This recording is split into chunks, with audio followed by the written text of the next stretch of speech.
사랑이 선택이라고 가르치는 순간 한국인들이 전부 깜짝 놀래. 이광수의 무정이라는 작품. 이상은 보통 사람들이 쓰는 시라는 것은 눈으로 읽고 말로 읽고 노래하고 하는 게 시였는데 그런 것을 거부해버렸습니다. 지우고 보고 지우고 보아도 새까만 밤이 밀려나가고 밀려와 부딪히고 물먹은 별이 반짝 보석처럼 박힌다.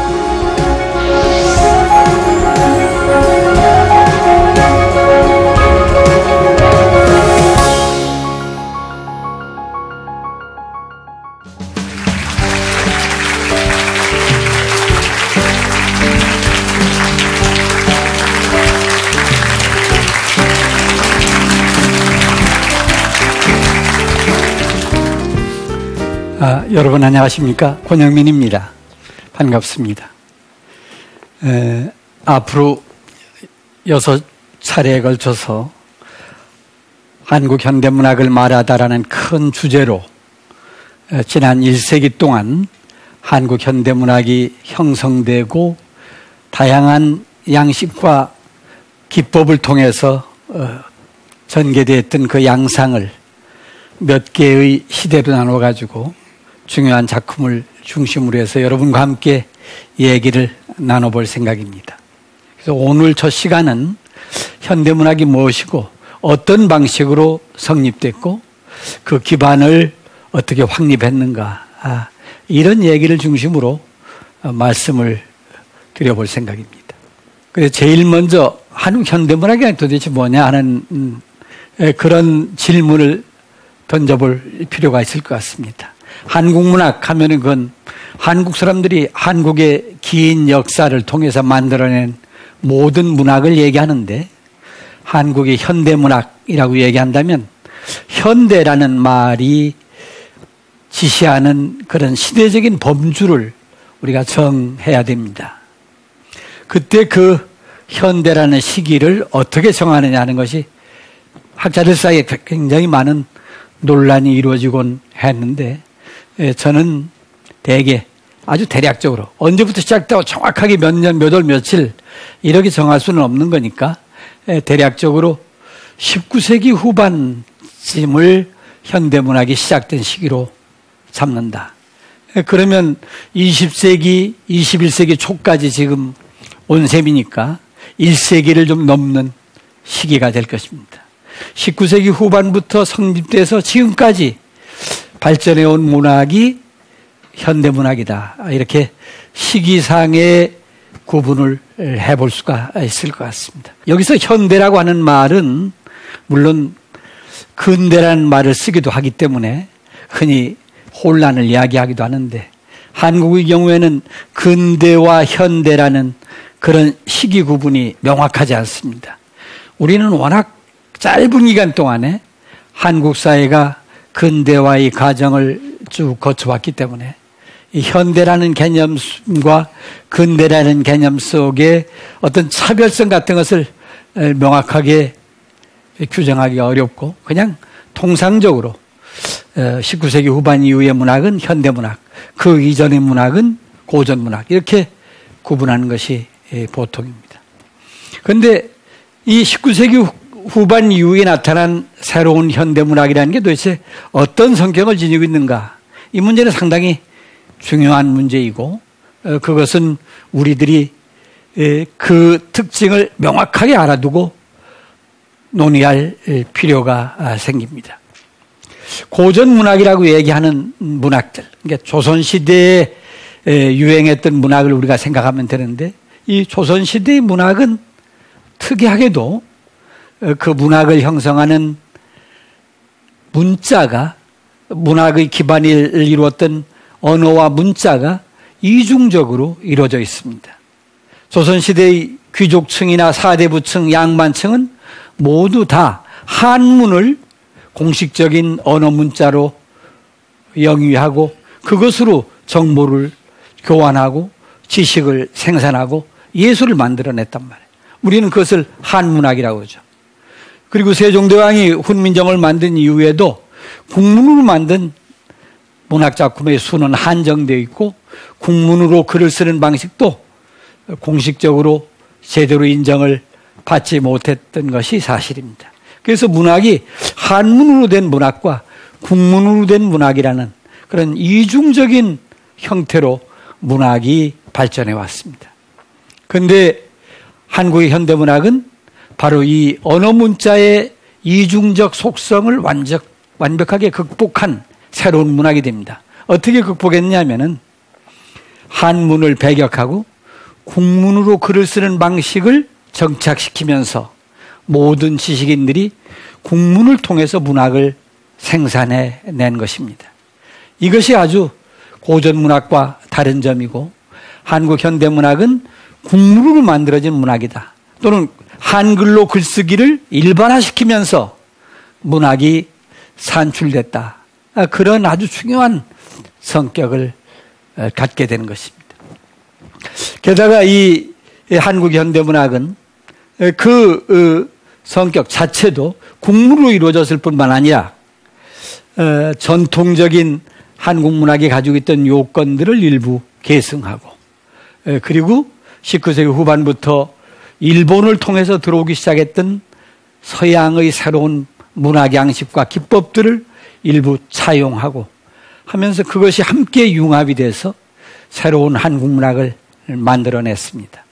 그렇기 때문에 한국 현대문학의 특성은 전통적인 요소와 외래적인 요소가 함께 어우러져 있다 하는 것이 그 특징입니다. 그것은 이제 구체적으로 우리가 같이 생각해 볼 작품을 통해서 쉽게 확인해 볼 수가 있게 됩니다. 또 한 가지 흥미로운 점은 이 시기에 새롭게 등장한 대중매체인 신문과 잡지를 통해서 문학작품이 대개 발표됐다는 것입니다.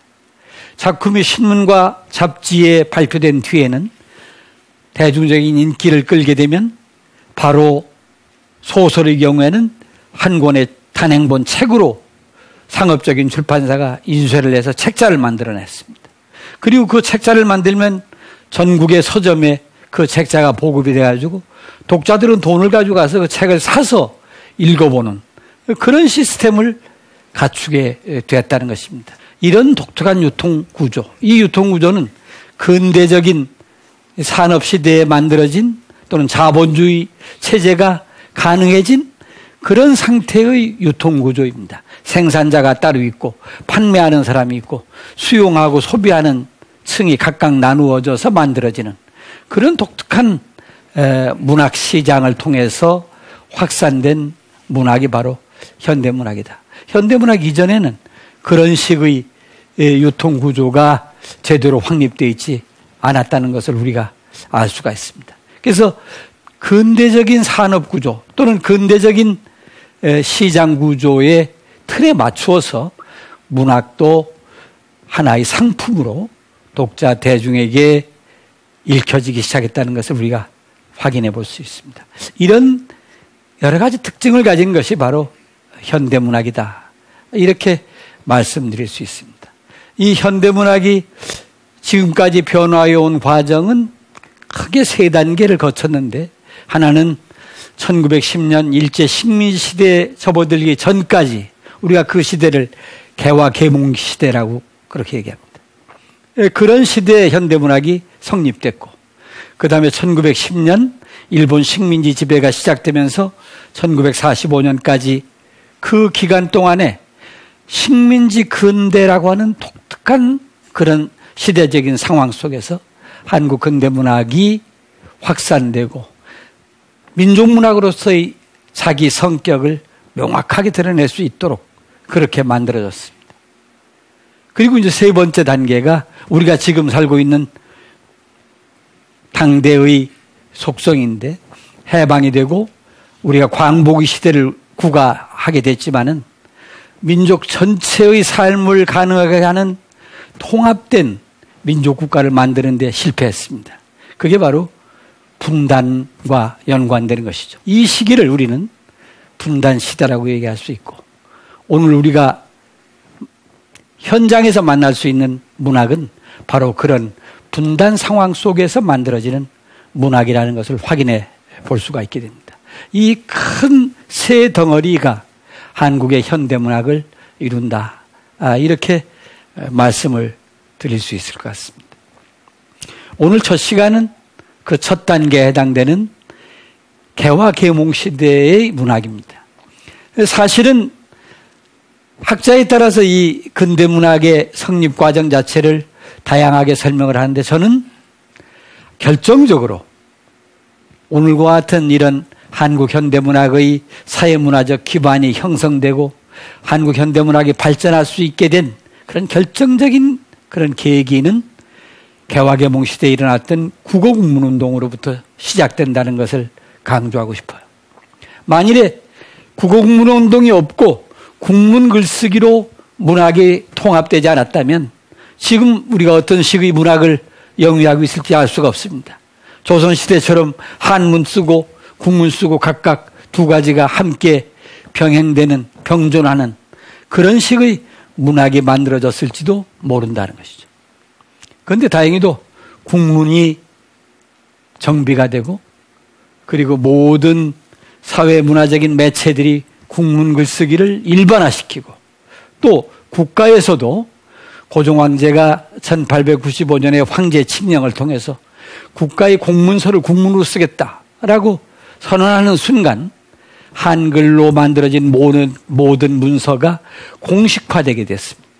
그 이전에는 국가에서 만드는 문서라는 건 전부 한문으로 만들어졌던 것입니다.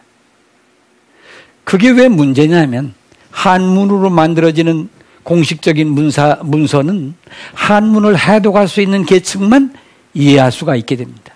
그러니까 아주 소수 상류층 지배계층만 그 지식과 정보를 받아들일 수가 있습니다. 한문을 배우지 못한 평민층 이하의 계층에서는 한문으로 만들어내는 지식과 정보에 접근할 수가 없습니다. 지식과 정보가 계층별로 구획되는 그런 사회는 근대 사회가 아닙니다. 봉건 시대 계급 사회에서만 그런 게 가능했다는 것이죠. 그런데 국문으로 글을 쓰기 시작하면서 정보와 지식이 모두 공개됐습니다. 그것이 바로 문화적 민주주의의 기반입니다. 문화적인 민주주의라는 것은 문화를 만들어내는 기반이 되는 언어 문자를 모든 사람이 누구나 다 글을 쓰고 읽을 수 있게 되는 그런 기반을 말하는 것인데 이런 문화적 민주주의가 바로 이 19세기 후반 이후에 국어국문운동부터 시작됐고 그것이 현대문학을 만들어내는 아주 결정적인 기반이 됐다는 것을 우리가 주목할 필요가 있습니다. 예컨대 1896년에 독립신문과 같은 그런 신문이 만들어졌는데 여기 보세요. 이 신문이 완전히 순국문으로서 이렇게 만들어졌습니다. 아무도 상상할 수가 없었어요. 신문이라고 하는 이 새로운 매체가 순전한 국문만 글을 써가지고 그것으로 세계 각국에서 일어나는 새로운 소식, 새로운 정보를 누구에게나 다 전달할 수 있다는 사실을 당시에는 거의 아주 충격적으로 받아들였습니다. 그리고 이 신문에 광고도 나오고 논설도 나오고 그 뒤에 잡보란에 잡보도 나오고 독자들이 또는 지식인들이 시나 에세이 같은 글들을 써서 신문에 투고해가지고 그게 실리기 시작합니다. 이런 식으로 돼서 문학이 국문 글쓰기를 통해서 확산될 수 있게 됐다는 것. 이건 아주 중요한 의미가 있죠. 그러니까 전통시대의 한문으로 썼던 글들이 이제 문학의 영역에서는 서서히 자취를 감추고 그 사회문화적 기능을 잃어버리게 됐다는 겁니다. 그래서 저는 결정적으로 한국 현대문학은 국문문학으로 다시 시작되는 것이다. 그리고 그것은 19세기 후반부터 가능해졌다. 이렇게 얘기를 하는 것입니다. 현대문학이 무엇이고 어떤 방식으로 성립됐고 그것이 현대문학을 만들어내는 아주 결정적인 기반이 됐다는 것. 새로운 소설이라고 하는 신의 의미가 도대체 뭐가 새롭다는 얘기였을까? 이 신소설은 이인직이라는 인물의 등장과 함께 가능해졌습니다. 땅도 조선 땅이요 사람도 조선 사람이라. 우리나라 사람들이 남의 나라 싸움에 이렇게 참혹한 일을 당하는가? 미개하고 무지한 조선 사회를 거부하고 새로운 문명의 세계로 나아가는 주인공을 그려내는 것이 신소설의 특징입니다. 그러면 이런 19세기 후반부터 가능해진 국문 글쓰기에 의해서 만들어진 새로운 문학이라는 게 뭐가 있었느냐? 새로운 문학이 대표적인 게 두 가지가 있었는데, 하나는 신소설이라고 명명했던 소설이 있었고, 그리고 또 한 가지는 신체시라고 명명했던 시가 양식이 또 하나 있었다는 것입니다.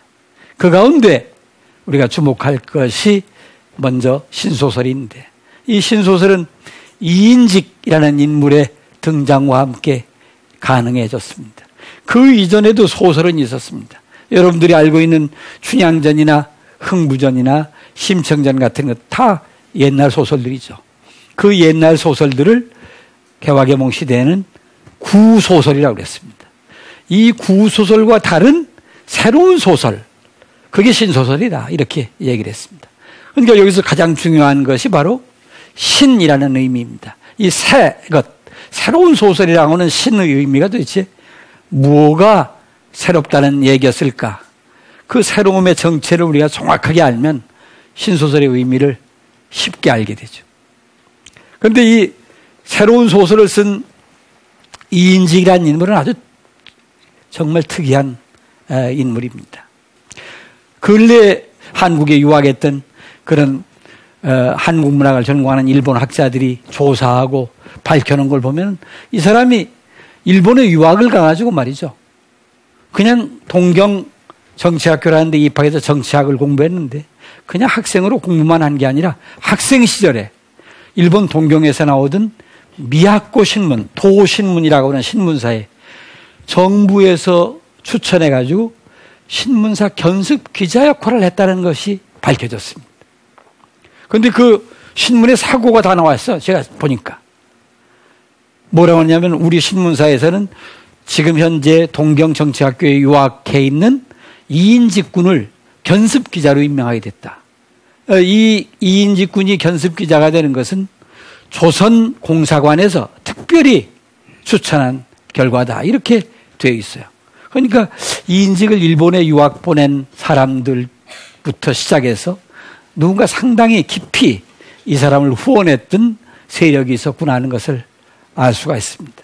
한국의 상황을 소개하는 기사도 썼고 또 과부의 꿈이라는 일본말로 된 소설을 쓰기도 했어요. 참 특이한 아주 인물입니다. 1903년에 공부가 끝났는데 바로 그 해에 일본에서 러시아와 노일전쟁이 발발됩니다. 그때 일본 육군성에서 통역관을 모집하는데 이인직이 그 통역관으로 선발돼가지고 국내로 돌아오게 됐습니다. 국내로 돌아가면서 이인직이 이 미야코 신문이라는 신문에 미야코 신문을 떠나면서라는 또 그런 기사를 썼는데 그걸 제가 읽어보니까 내가 한국에 돌아가면 꼭 한 가지 할 일이 있다. 나는 한국에 가면 한국의 우명한 백성들을 위해서 정론이 명확한 그런 신문을 하나 만들겠다. 나는 신문사를 만드는 게 내 꿈이다. 그렇게 하고 돌아왔어요. 그랬던 인물이 소설을 쓴 셈이죠. 만세보라는 신문에 1906년에 처음으로 혈인우라는 소설을 발표를 했습니다. 일본말로 처음에 썼던 소설적 기법이 점점 이제 정교화돼 가지고 순전히 국문으로 소설을 썼습니다. 이 소설이 혈인우 1906년 지금부터 110년 전의 일인데 이 소설이 한국 현대문학의 출발점에 서 있다고 생각할 수 있습니다. 이인직은 신소설 혈인우에도 치악산이니 은세계니 귀성이니 하는 작품들을 계속 발표를 해서 신소설이라는 양식을 정착시키는데 결정적인 역할을 했습니다. 그런데 이런 소설들이 한결같이 가지고 있는 공통적인 특징이 뭐냐면 당대의 한국 사회를 아주 야만적이고 미개한 사회로 비판하는 것이었습니다. 한국인들이 삶에 대한 태도도 문제지만 그런 우명한 백성들을 다스리는 관리들이 아주 부패하고 무능해서 한국 사회가 도저히 구제받을 수 없는 사회라고 하는 것을 강조하는 그런 내용들을 전부 소설 속에서 그려내고 있습니다. 혈인누라는 소설도 바로 그런 거였습니다. 평양을 배경으로 얘기가 전개된 이 소설의 첫 장면은 1894년에 청나라와 일본군 사이에 벌어진 청일전쟁을 배경으로 하고 있습니다. 이 청일전쟁은 단순히 청나라와 일본의 전쟁이 아니라 동양의 패권을 놓고 새롭게 부각되기 시작한 일본 세력과 그 이전에 동양의 패권을 갖고 있던 중국이 서로 부딪히는 그런 전쟁이었습니다. 그리고 그 전쟁에서 이긴 승리자가 일본이었습니다. 일본이 이 전쟁에서 승리하면서 동양의 강자로 부각됐고 한국에 대한 지배력을 급속도로 확산할 수가 있게 됐던 것이죠.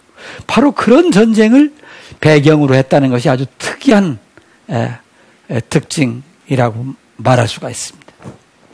게다가 이 전쟁에서 아버지와 어머니를 동시에 전란 속에서 잃어버린 어린 소녀가 생사를 판단하기 어려울 정도의 곤란한 지경에 속했었던 그 주인공을 누가 구출해 주냐면 그 전쟁의 당사자였던 일본인들이 이 어린 소녀를 구출을 해줍니다. 그리고 그를 보호해줘요. 일본군 막사로 데려가서 그를 보호해주고 그리고 말을 시켜서 너희 집이 어디 사느냐, 아버지가 누구냐, 어머니가 어떤 사람이냐 하고 다 물어서 그 지역의 군인들을 보내가지고 부모들이 생사 여부를 확인했는데 알 수가 없어요. 가족들이 아무도 집에 돌아오지 않았다는 것입니다. 그러니까 그 어린아이를 일본 군인들이 군인 진중에서 그냥 보호해주고 키웁니다. 그러다가 그 부대 안에 의무장교로 있는 일본인 군관이 너 일본에 가서 공부하지 않겠느냐? 그러면 내가 내 딸처럼 키워주겠다 하고 그를 일본으로 보내거든요. 그래서 일본인 아내가 그를 딸처럼 맞아서 아이를 학교에 보내고 새로운 공부를 하게 만드는 그런 얘기가 소설의 전반부에 펼쳐져 있습니다. 이런 모든 뒤에 후원 세력이 일본인으로 그려진다는 것이 아주 특이합니다. 무심코 넘겨버리면은 그냥 넘겨버릴 수도 있는 일인데 바로 이 소설이 발표됐던 1906년 그 바로 직전에 1905년에 아주 결정적인 한국과 일본 사이에 조약이 맺어졌죠. 무슨 조약인지 아세요? 1905년. 예, 을사조약이라고 하는 겁니다. 거기다 보호조약이라는 말까지 붙이죠. 일본 사람들이 늘 그 당시에 주장했던 게 뭐냐면 조선은 보호가 필요하다. 지금 서양의 세력이 동양으로 침략하고 있는데 이 세력을 막기 위해서는 조선의 힘으로는 불가능하다. 이들을 막아내기 위해서는 일본이라는 이 막강한 군사력이 그걸 가능하게 할 수 있다. 일본이 조선을 보호해주면 조선이 서구 세력의 침략에서 벗어날 수 있고 일본처럼 문명 개화의 길을 갈 수 있다. 이런 주장을 일본 사람들이 계속 펼쳤습니다. 그런 주장을 조선 보호론이라고 그랬습니다. 조선이 보호돼야 된다. 그 보호자는 일본이다 하는 것입니다. 이 정치적인 식민주의 담론에 속성하고 혈흔의 줄거리 내용이 굉장히 흡사하게 맞아떨어진다는 것입니다. 실제로 이인직은 이런 소설들을 발표한 뒤에 만세보가 문을 닫게 되니까 이 신문을 인수했는데 그때 이 신문을 인수하게 만든 권력자가 누구였냐면 우리가 잘 알고 있는 이완용이었습니다. 이완용이 이인직에게 명해서 자네가 이 신문을 인수해가지고 이 신문을 한번 잘 만들어봐라. 그러니까 이인직이 그 신문사를 인수해서 사장이 돼가지고 앞에 이인직의 이력에 나와 있었습니다만 대한신문이라고 하는 신문을 만들고 신문의 사장이 되고 그리고 이 신문을 통해서 계속해서 일본의 정책을 선전하는, 그리고 그것을 옹호하는 그런 발언들, 논설들을 써댔던 사람, 그게 바로 이인직이었습니다.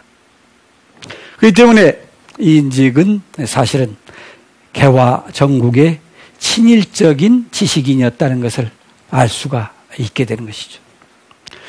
그런 정치적인 이념적인 성향과는 다르게 여하튼 그가 만들어냈던 혈인류라고 하는 이 소설은 분명히 새로운 것이었습니다.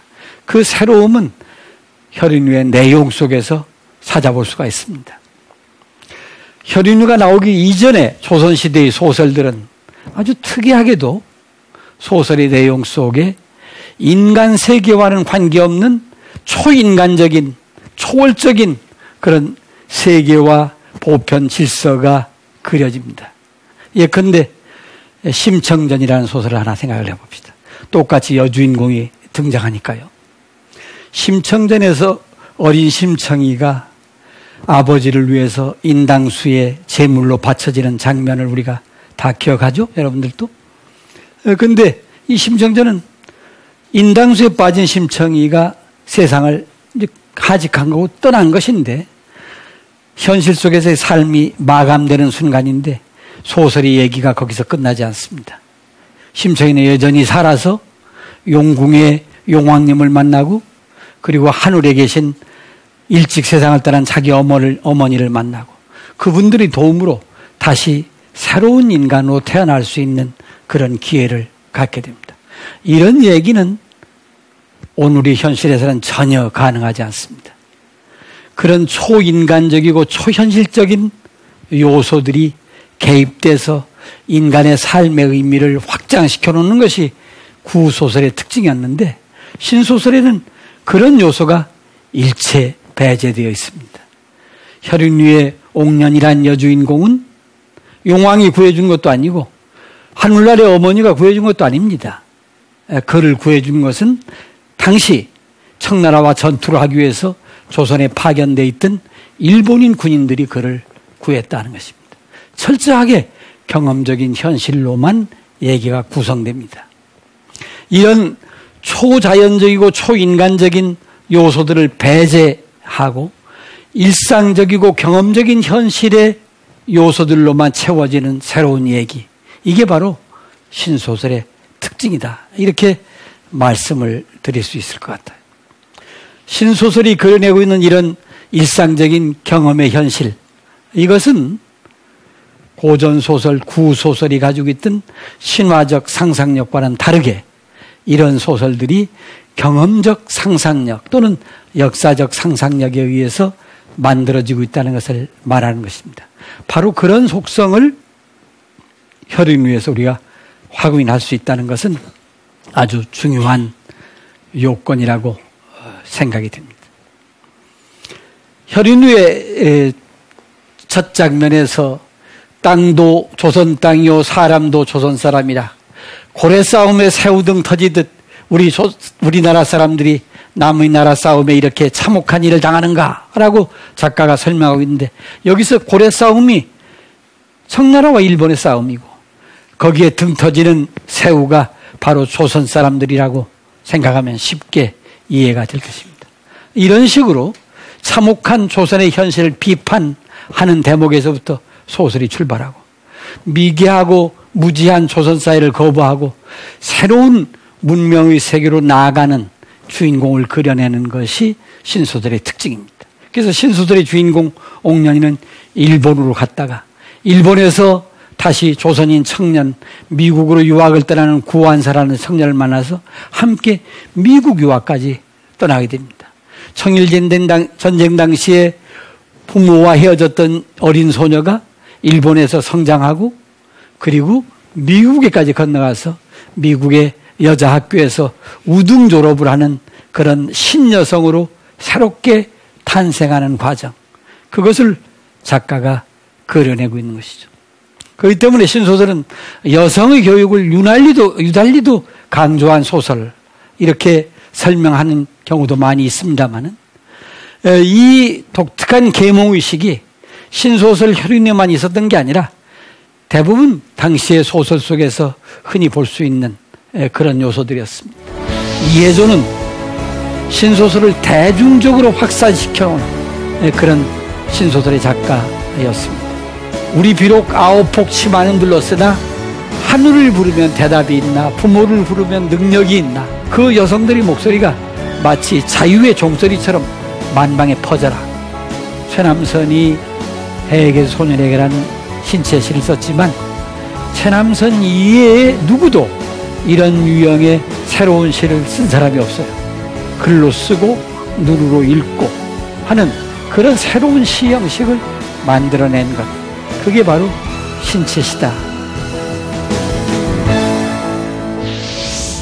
다음에 소개할 작가 이해조의 경우에도 마찬가지입니다. 이해조는 이인직보다는 조금 연배가 아랫사람이지만 이인직과 비슷한 시대에 언론계에서 활동을 했습니다.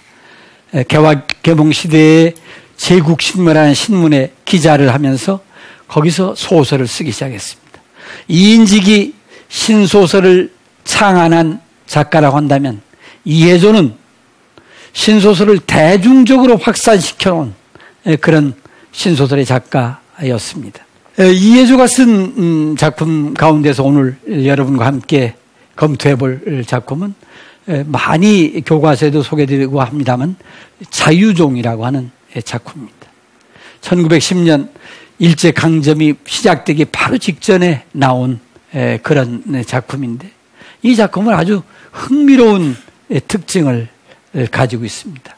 이 작품에는 네 사람의 부인네들이 등장합니다. 매경부인이라고 하는 여성 주인공이 생일을 맞이했는데 그 생일 맞이 저녁 식사 자리에 자기 친구인 세 사람의 여성을 초대를 해요. 그래서 같이 밥을 먹으면서 얘기를 나누는 장면이 소설 속의 중요한 장면입니다. 오늘 이런 잔치에 이렇게 좋은 날 우리가 초대받았으니 한번 우리 같이 우리나라에 대해서 한번 얘기 좀 해보자. 우리나라에 지금 뭐가 문제냐? 그러면서 우리나라의 교육이 잘못됐다. 그 다음에 여성들이 이제 사회로 적극적으로 진출해야 된다. 그 다음에 우리 한국 사회가 이렇게 낙후된 것은 반상제도라든지 하는 그런 아주 나쁜 악폐가 여전히 남겨 있었기 때문이다. 그러니까 이런 걸 타파하고 여성들이 적극적으로 새로운 조선을 만들어내는 데 앞장서야 된다. 뭐 이런 얘기를 말하는 장면으로 이어져 있습니다. 행동도 없고 사건도 없어요. 둘러앉아서 밥상 물리고 나서 서로 얘기를 주고받는 내용이 전부입니다. 그래서 이 소설을 흔히 토론소설 이렇게 얘기합니다. 말로 이루어져 있습니다. 대화로. 그런데 한 가지 우리가 주목할 것은 사실은 여성들의 대화를 중심으로 얘기를 만들어낸 이 작품이 가지는 문학적인 특성은 뭐냐 하면 사실은 그 시대에 1910년 무렵에 한국 사회에서 여성들이 정치인이, 사회인이, 교육인이, 사회적인 제도의 적폐니 이런 것들을 공식적으로 논의할 수 있는 자리가 하나도 없었다는 것을 확인할 수 있습니다. 누구도 그런 얘기를 감히 밖에 나가서 할 생각을 하지 못했는데 그런 잔치 자리를, 얘기 자리를 만들었다는 것 자체가 일종의 현실에 대한 풍자입니다. 여성들이 철저히 배제됐던, 여성들을 철저하게 배제시켰던 그런 사회, 문화적, 정치적 탐론의 공간 속에 아주 떳떳하게 여성들을 내세우고 그 여성들의 입으로 정론적인 주장을 마음대로 펼치게 만든 것, 여성의 말문을 터뜨린 것, 여성들한테도 당신들이 얘기를 한번 해보라고 한 것, 그 자체가 이미 상당한 문학적 호소력을 갖게 됐던 것이죠.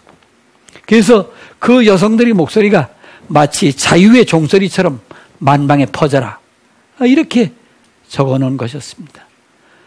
자유중을 읽어보면 한국에 이제 드디어 여자들의 말문이 터졌구나. 여자의 목소리가 밖으로 나가면 집안 망한다고 하던 사회였는데 그런 사회에 여자들이 이렇게 해야 하거든요. 우리 비록 아홉폭 치마는 둘렀으나 하늘을 부르면 대답이 있나? 부모를 부르면 능력이 있나? 가장, 남편이죠. 남편을 부르면 무슨 방책이 있나? 아무 대책이 지금 없다. 그러니까 우리가 나서자. 이렇게 얘기를 하는 거죠.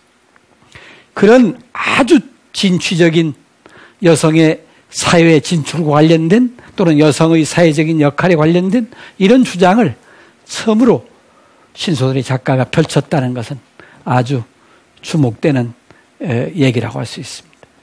그런데 사실은 이해조의 경우만 이렇게 여성을 주인공으로 하는 소설을 만들어낸 게 아니라 사실은 이 시기에 나온 대부분의 신소설이 여성들을 주인공으로 삼고 있습니다.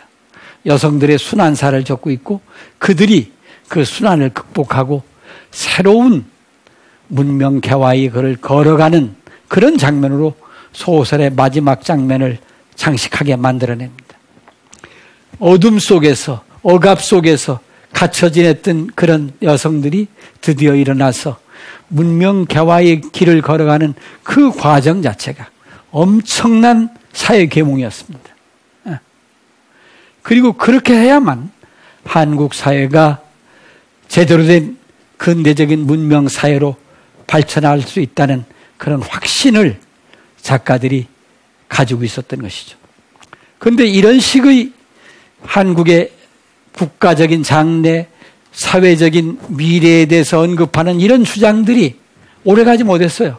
왜냐하면 1910년에 그만 한국이 일본의 식민지화 되고 말았기 때문이죠. 일본은 한국을 식민지화하는 동시에 모든 언론에 대해서 엄격한 규제를 시작을 했습니다. 그동안 나왔던 책들 가운데서 한국이 자주 독립을 강조할 수 있는 그런 요소가 있는 민족주의적인 색채가 강한 이런 책들은 전부 다 판매를 금지하고 수거해서 압수 조치를 했고, 그 다음에 소설의 경우에도 그런 성격과 관련된 작품들은 발표할 수 없게 했고, 그런 작품을 발표했던 잡지나 신문들을 다 폐간시키고, 유일하게 총독부가 만드는 매일신보라고 하는 신문 하나만 문호를 열어놨습니다. 그리고 여기에 발표되는 작품은 그들의 엄격한 검열을 통과한 작품만이 가능하다 했기 때문에 1910년을 기해서 한국인들이 가지고 있던 근대 국가로 가려고 하는 그런 아주 강렬한 계몽적인 의지가 완전히 꺾여버리고 말았죠. 그리고 나서 일본인들이 허용한 작품들이 하는 것은 뭐냐면 더 이상 사회로 나오면 안 된다. 당신들 집안에서 얘기해라. 당신들 가족 테두리 안에서 얘기해라. 하니까 그 뒤에 1910년대 초에 나온 신소설이라는 것은 전부 다 가정 울타리 안에서 처첩 간의 갈등을 벌인다든가 시어머니와 며느리가 갈등을 한다든가 또는 남매 간의 어떤 문제로 갈등을 보인다든가 하는 가족 내에서 일어나는 여러 가지 문제들을 다루는 작품, 철저하게 가정소설로 그 폭과 규모가 좁혀지게 되고 말았습니다. 그게 1910년대의 문학이었습니다. 이런 식으로 신소설은 바뀌었습니다. 이제 소설 얘기는 여기서 마감을 하고 이 시기에 새롭게 등장했던 시가 양식에 대해서 조금만 설명해 보기로 하겠습니다. 우리나라에서 전통시대의 시문학 하면은 두 가지 양식으로 나눠지는데, 하나는 한문으로 쓰는 한시가 있고, 그 다음에는 국문으로 만들어지는 시조와 가사가 있었습니다. 국문으로 만들어진 시조와 가사는 조금 폭넓게 그 작가층이 분포되어 있었지만은 한문으로 쓰는 한시의 경우에는 철저하게 양반층, 지배계층에서 만든 고급 문학이었습니다. 그런데 이 개화 개몽 시대에 와서 앞서 말씀한 대로 국문운동에서 한문이 배척되면서 더 이상 한시를 쓰는 것이 문화활동의 중심이 되지 못했다는 것입니다.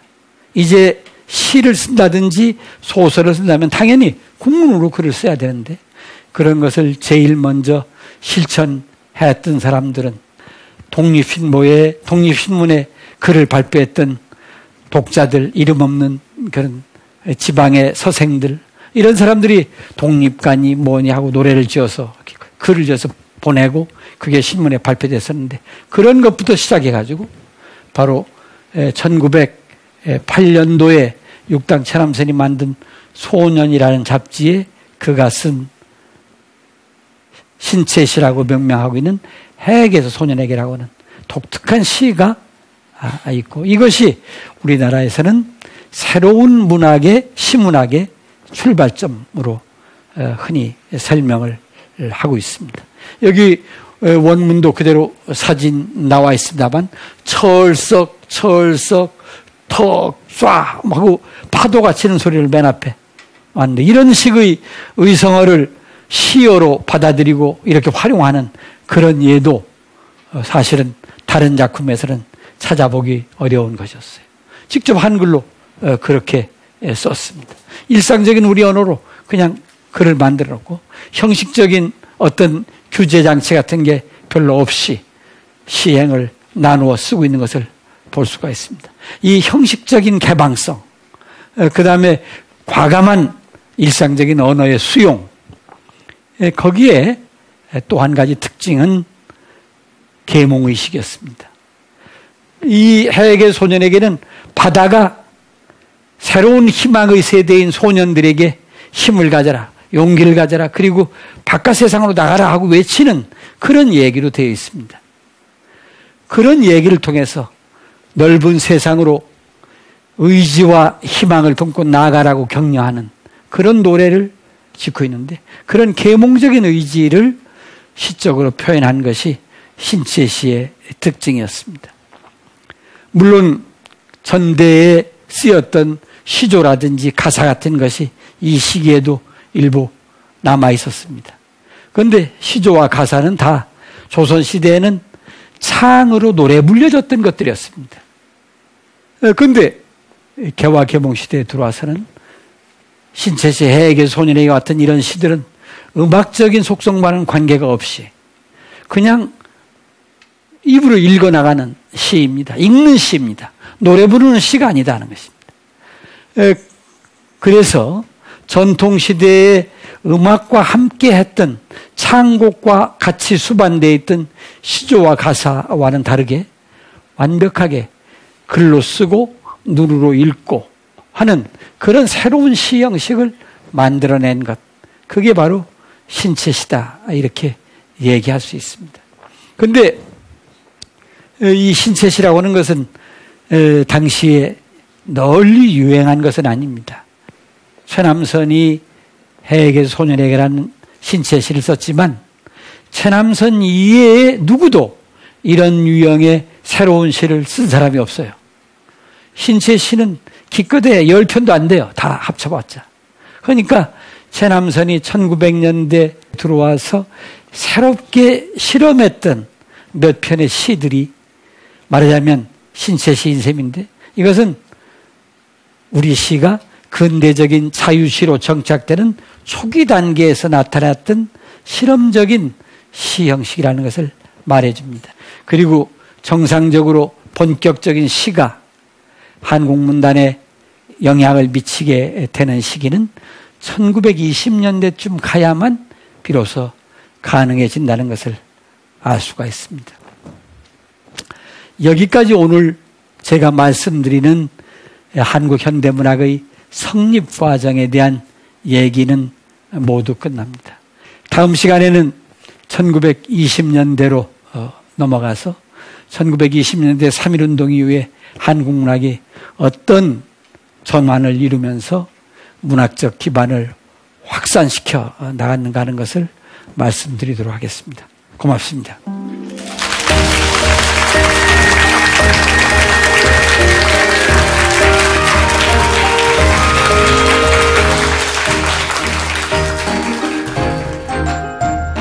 오후 2시 4학년급 영어 시간을 마치고 내려쪼이는 6월볕에 땀을 흘리면서 암동 김장로의 집으로 간다. 사랑이 선택이라고 가르치는 순간 한국인들이 전부 깜짝 놀랍니다. 만세가 일어나기 바로 전 그 참혹한 식민지 현실을 써나가고 있는 소설이 바로 만세전이었다. 나보기가 역겨워 가실 때는 소홀히 발견한 이런 율조, 리듬, 그 다음에 정서는 한용우리 시와 흥미롭게 대두됩니다. 한용우리 시에서 님이 뭐냐라고 묻는 것은 문학을 모르는 사람들의 얘기입니다. 님은 같습니다. 아, 사랑하는 나이님은 같습니다. 푸른 산 빛을 깨치고 단풍나무 숲을 향하여 난 적은 길을 걸어서 차마 떨치고 갔습니다.